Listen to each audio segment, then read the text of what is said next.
Shri Harikrishna Heights इथं अत्यंत वाजवी दरात 25 एमिनेट्स आणि प्रशस्त पार्किंगसह 2 आणि 3 BHK रेडी पोझिशन फ्लॅट्स उपलब्ध. बुकिंगसाठी संपर्क पार्श्वनाथ प्रोजेक्ट 9090 78 78 33.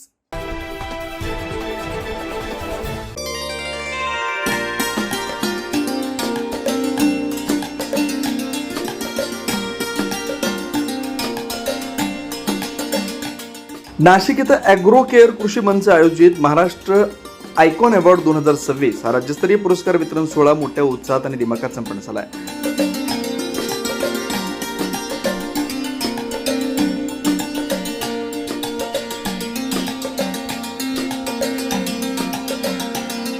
यशवंतराव चव्हाण महाराष्ट्र मुक्त विद्यापीठ नाशिक इथं पार पडलेल्या या सोहळ्यात महाराष्ट्रातील विविध क्षेत्रांमध्ये उल्लेखनीय आणि प्रेरणादायी कार्य करणाऱ्या तब्बल 50 कर्तृत्ववान व्यक्तींचा सन्मान करण्यात आला.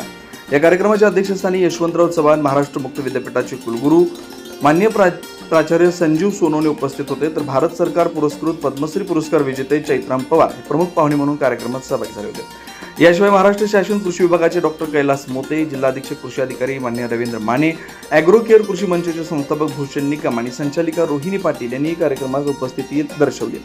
कार्यक्रमाची सुरुवात दीप प्रज्वलन, प्रतिमा पूजन आणि माती पूजनानं पारंपरिक वातावरणात करण्यात आली. यावेळी संस्थापक अध्यक्ष माननीय भूषण निकम यांनी संस्थेची वाटचाल, कृषी विस्तार क्षेत्रातील कार्य, कृषी उद्योजक घडवण्यासाठी सुरू असलेले विविध उपक्रम, समाजाभिमुख कार्य याविषयी माहिती दिली. उपस्थित सर्व पुरस्कारार्थींचं अभिनंदन करत मान्यवरांचं स्वागत करण्यात आलं. याच कार्यक्रमात सामाजिक बांधिलकी जपत आत्महत्येग्रस्त शेतकरी कुटुंबातील मुलांचे शिक्षण आणि संगोपन तसेच गरीब व गरजू विद्यार्थ्यांच्या शैक्षणिक मदतीसाठी श्री फाउंडेशन या संस्थेला तब्बल 2,25,000 रुपयांचा निधी प्रदान करण्यात आला. या पुरस्काराच्या निमित्ताने आपल्याला मिळत आहे. त्या पुरस्काराच्या निमित्ताने आपण चांगलं काम करणाऱ्याला प्रोत्साहन देणं, त्याचं कौतुक करणं आणि आपला तसा समाज चांगला कौतुक करणार आहे आपल्यालाही माहिती आहे. पण ते कौतुक असंही झालं पाहिजे की निदान कामाला बायका जशा मुंबई पुण्याला कामाला येतात त्यांचे 2 प्रकार असतात. एक प्रामाणिकपणे पोळ्या लाटणारी आणि एक निश्चित बांगड्या हलवणारी पण पोळ्या कमी करणारी आणि त्याचा आवाज बाहेर जास्त आणणारी. तर तुम्ही काही त्यातले नाही, खरे प्रामाणिकपणे काम करणारे. निकमांनी त्यांची चांगली काय म्हणतात ती परीक्षण करून आपल्याला इथे मिळाले आहे. तुमचं खूप खूप कौतुक करतो आणि थांबतो. निकमजी पुढे उपक्रम करा, वैशिष्ट्य आपल्या बरोबर आहे.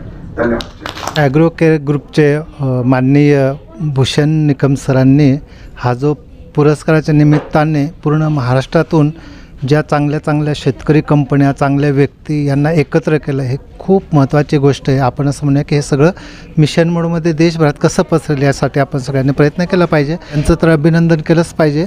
पण ॲग्रो केअर सेंटरचे जे प्रमुख आहेत भूषण निकम सर आणि त्यांची सगळी टीम यांचं मनापासून खूप खूप धन्यवाद.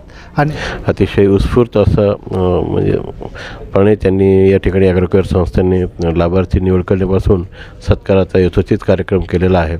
त्यामुळे आमचे लाभार्थी निश्चितपणे एक प्रोत्साहित झालेले आहेत आणि राज्यभरातून एक चळवळ स्वरूपात हे सगळं एकत्र येतील आणि काहीतरी कामगिरी राज्यासाठी होईल अशी अपेक्षा व्यक्त करतो. महाराष्ट्र आयकॉन पुरस्कार दिला जातो. आजच्या पुरस्कारासाठी ज्या पुरस्काराची निवड झालेली आहे त्यांचे या ठिकाणी सर्वांचे मी अभिनंदन करतो. आणि असे पुरस्कार नेहमी प्रत्येकाला प्रोत्साहित करत असतात. असाच मला काहीतरी लहानपणी पुरस्कार मिळाला होता, त्यातून प्रोत्साहित होऊन मी इथपर्यंत आलेलो आहे. त्यामुळं आपल्या सर्वांचं या ठिकाणी परत एकदा अभिनंदन करतो आणि थांबतो. धन्यवाद. आज ॲग्रो केअर कृषी मंच या संस्थेच्या माध्यमातून महाराष्ट्र आयकॉन अवॉर्ड्स हा पुरस्कार वितरण कार्यक्रम आयोजित करण्यात आलेला होता. आणि या पुरस्कार वितरण कार्यक्रमामध्ये महाराष्ट्रातील 20 जिल्ह्यांमधून 40 मान्यवरांची निवड झाली होती. या सर्व मान्यवरांना सन्मानचिन्ह, सन्मानपत्र, मेडल देऊन सन्मानित करण्यात आलं. या कार्यक्रमाला प्रमुख पाहुणे म्हणून पद्मश्री पुरस्कार प्राप्त चैत्राम पवार सर उपस्थित होते. त्याचबरोबर यशवंतराव चव्हाण महाराष्ट्र मुक्त विद्यापीठाचे कुलगुरू आदरणीय Sanjeev Sonawane sir, doctor Kailas Mote sir, Ravindra Mane sir या ठिकाणी उपस्थित होते. त्याचबरोबर सर्व पुरस्कार मान्यवर आणि विविध क्षेत्रातील मान्यवर या कार्यक्रमाला उपस्थित होते. मी या सर्व पुरस्कार मान्यवरांचं अभिनंदन व्यक्त करतो. आणि पुढेसुद्धा ॲग्रो केअर संस्थेच्या माध्यमातून असेच विविध उपक्रम वेळोवेळी राबवण्यात येतात.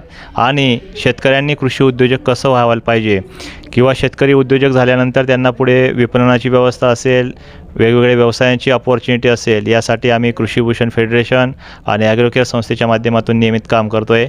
आपल्याला सध्या तर सेंद्रिय शेतीकडे वाटचाल करणं खूप गरजेचं आहे. या अनुषंगाने विषमुक्त शेती आणि कृषी उद्योजकता निर्मिती या अनुषंगाने या महत्त्वाच्या विषयाच्या आधाराने हा कार्यक्रम या ठिकाणी संपन्न झाला. मनपूर्वक धन्यवाद. थँक्यू. नमस्कार, मी भारती सुरेश ठाकरे. ॲग्रोकेअर कंपनीतर्फे आज मला महाराष्ट्र आयकॉन हा पुरस्कार देण्यात आलेला आहे. हा पुरस्कार मला शिक्षण क्षेत्रासाठी दिलेला आहे आणि शिक्षण क्षेत्रामध्ये अजून ह्या पुरस्काराने मला अजून पुढे काम करण्याची संधी उपलब्ध करून दिलेले, त्याबद्दल या ग्रुपचे धन्यवाद. यावेळी प्राध्यापक संजीव सोनोनी यांनी शिक्षण, कौशल्य विकास आणि समाजातील सकारात्मक बदलासाठी अशा प्रेरणादायी कार्यक्रमांची गरज असल्याचं मत व्यक्त केलं. पद्मश्री माननीय चैत्राम पवार यांनी ग्रामीण विकासासाठी सामूहिक प्रयत्नांची आवश्यकता अधोरेखित करत एकत्रित काम केल्याने समाजात मोठा बदल घडवून आणता येतो असं प्रतिपादन केलंय. दरम्यान पद्मश्री चैत्राम पवार यांचा महाराष्ट्र जीवन गौरव सन्मानपत्र देऊन विशेष गौरव करण्यात आला. महाराष्ट्रातील विविध क्षेत्रात उल्लेखनीय कार्य करणाऱ्या मान्यवरांना महाराष्ट्र आयकॉन अवॉर्ड 2026 प्रदान करून सन्मानित करण्यात आले. या सोहळ्यास उद्योजक, शेतकरी, सामाजिक कार्यकर्ते, शिक्षक, व्यावसायिक तसेच राज्यभरातील मान्यवरांची मोठ्या संख्येने उपस्थिती होती. कार्यक्रमाचं सूत्रसंचालन, नियोजन आणि आयोजन अत्यंत आकर्षक व शिस्तबद्ध पद्धतीने पार पडलंय. 9 न्यूज महाराष्ट्रासाठी प्रतिनिधी अनिल केदारे, नाशिक.